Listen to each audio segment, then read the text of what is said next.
Hi, my name's Jonathan Hicks. We're back at the Dice Cup, and I'm joined this evening by Steve, Peter, Ankush, and we've just finished playing Royals by Peter Hawes, I think that is. It's an area control game, essentially. So you play kind of Ticket to Ryle style drawing cards. There's four main colours. So you've got green, red, and they correspond to the countries on the board. So green is Germany. You've also got blue for France, yellow for Spain, and red is England. And when you have a bunch of these cards in your hand, you can then play some of these cards to try and influence the nobles. So you take a cube of your colour, and if I wanted to, whoops, there it goes. If I wanted to influence Barcelona, for example, if there was no cubes here, then I could pay 5 yellow cards to put one of my cubes on there. And you also get to put one of your cubes on the matching guy at the bottom. All the nobles that are represented on the board are represented on these tiles here. So I'd stick a cube there. And then it's just area control, so you're trying to get more cubes than other people in certain areas. So at the end of each round, you score the countries. So whoever has the most influence in yellow, the influence is the number on the right of each of these nobles. You get 2 for that one for this one. You count them all up. And whoever has the most gets that many points. And second place gets that many points, and third and fourth don't get anything. You do that 3 times throughout the game for each of the countries. But also, if you manage to get influence on all the different areas in the countries, you get points taking these shields from the particular countries. If you manage to influence all of the nobles here, all the different kinds of nobles on the board, then you get some big points from there. And then finally, I can't remember the other, some other place you get points from. First person to go. Oh, that's it, yeah.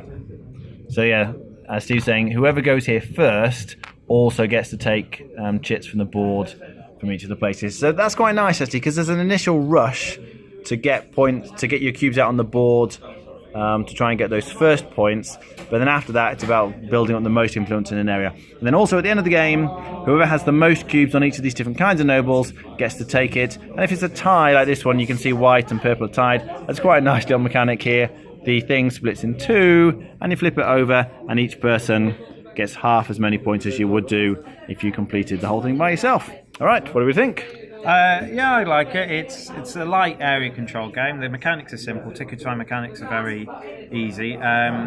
I think there are many different avenues to score. You're kind of trying to eke points out lots of different ways, and sometimes you can't help but drawing cards that aren't in the colours you're going for, so it kind of forces you to kind of try and pick up a bit of points either way. You can either go for the same sort of noble or different nobles. You can either go in the same country or different countries. You can try and get lots in one country just to get the city bonus, or lots in one country for the majority. It's sound. It's nothing spectacular. It's just a sound kind of hand management area control game. All right, Peter? Yes, pretty much covered it. We have talked amongst ourselves that the game's a bit dry because the theme's very, very thin. In terms of tactics and trying to plan ahead, you have to really adapt to the cards that you've got, because if you try and think, right, this is the strategy I'm going to go for, but you're not getting the cards, you're going to hamper yourself, so you have to adapt. There is a bit of a luck element in terms of whether you're going to get the cards or not, but you basically just got to troll through the cards to get the ones that you're after if you're particularly going for it. I also feel there's a big advantage of if you get the empty spaces first, that kind of puts you in the lead and sets you up. Yeah, on the whole, pretty good game if you like area control. I'd even perhaps label it as a gateway for area control because it is very, very simple. Yeah. Ankush? Yeah, there's not much for me to add here. It's a pretty fast area control game. Quite liked it. All right, rating out of 10? I'd give it 7 out of 10. Okay. Peter? I'd give it a 6 because there's no theme. Yeah, with you there. The Steve? theme's very light, but I adore that. I think Yeah, it's clever. just very good. I'd probably give it a 6 because it's not something I'd call out to play each time. But we had like an hour to fill at the end of the game. We wanted something slightly meaty, and it kind of filled out. Yeah, it's okay. As they say, it's just so dry. That's my main issue with it. It is actually the simplest, I think, area control game I've played. It doesn't take too long to play. So if you like area control, I think this is a real winner. If you kind of want to introduce people to that mechanic, maybe get them onto something a bit heavier later, I think there's a lot to be said for this, if only it had some theme. So I'm not a huge fan of area control myself. So I think it's all right. I'd probably be sitting on a 6. I'd happily play this. Just want a little bit more theme in there. All right, thanks for watching. That was Royals.